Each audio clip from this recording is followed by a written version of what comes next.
Welcome everyone. As you start to clear Fatalis and you move into the grinding stage of your endgame, you may be inclined to join some multiplayer lobbies to expedite your farming process.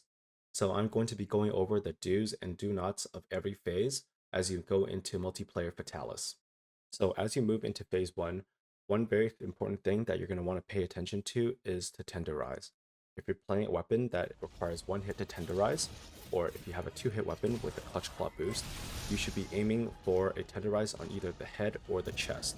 If you're playing with a ranged weapon, then getting a chest tenderize is very crucial. Otherwise, all you need is a head tenderize. One thing that you should not be doing is actually doing cannons. This may come as a surprise, especially if you're a first time going into the multiplayer lobby, but here's the three reasons why you should not. The first reason is that you're actually doing less damage overall by trying to load up cannons. The time that you're spent loading cannons could actually just be spent smacking Fatalis in the belly or on the chest, and also just doing the same amount of damage, if not more, throughout the entire time. The second reason why you don't want to be doing cannons is that you're going to be baiting Fatalis movement unnecessarily. So Fatalis, when it starts to move around, has really big hitboxes, which can end up damaging your party, as well as killing a lot of time by making the whole farm less efficient. Another reason you don't want Fatalis to be moving is because it will result in overall less DPS that's being output by your team by having Fatalis crawl all the way from one end of the map to the platform where your cannons are. One more reason why you should not be doing cannons is that it would increase the weapon knockdown threshold. So if you were to do the first knockdown on Fatalis, it would be around 4,500 damage to get the first weapon knockdown. After that, that threshold triples and it goes all the way up to 12,000 or 13,000.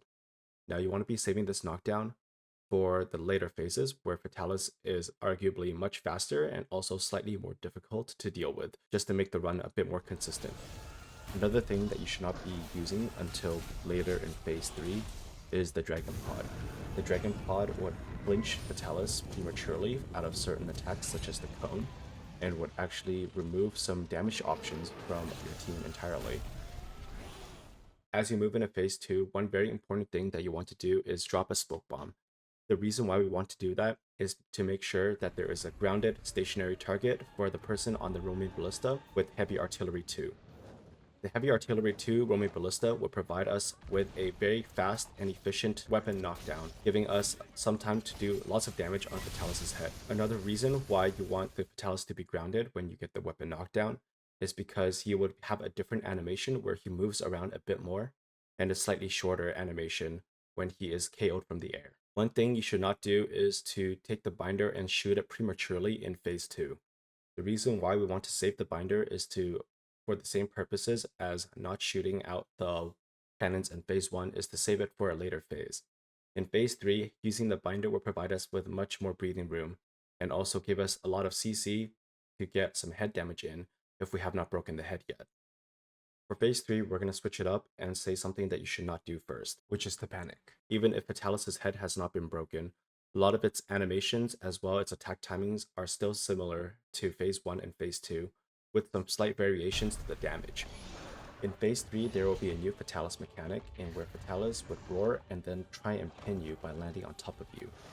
In this case, it is perfectly fine to use a Dragon Pod to save a teammate in the case that they're pinned. Lastly, make sure that you do use your CC or your crowd control. This includes the phase 2 binder that your teammates might have picked up before they used the roaming ballista, or the phase 3 binder right after the roar on the right side coming out of the gate. This is also a very good time to use your paralysis and sleep coatings. You want to get a paralysis in earlier and a sleep in a bit later. The reason why we want a sleep later is because we want to use it on a Dragonator. The Dragonator will provide us with another weapon knockdown, as well as getting the double damage from the sleep if the monster is asleep at the time. Additionally, pulling the lever for the Dragonator would start playing the music Proof of a Hero, which provides a party-wide music buff, giving everybody a bit more balls to hit the monster instead of being scared and healing in the corner. And that's all the main do's and don'ts of multiplayer Fatalis. That's all I have for today, and good luck everyone on your Fatalis grind.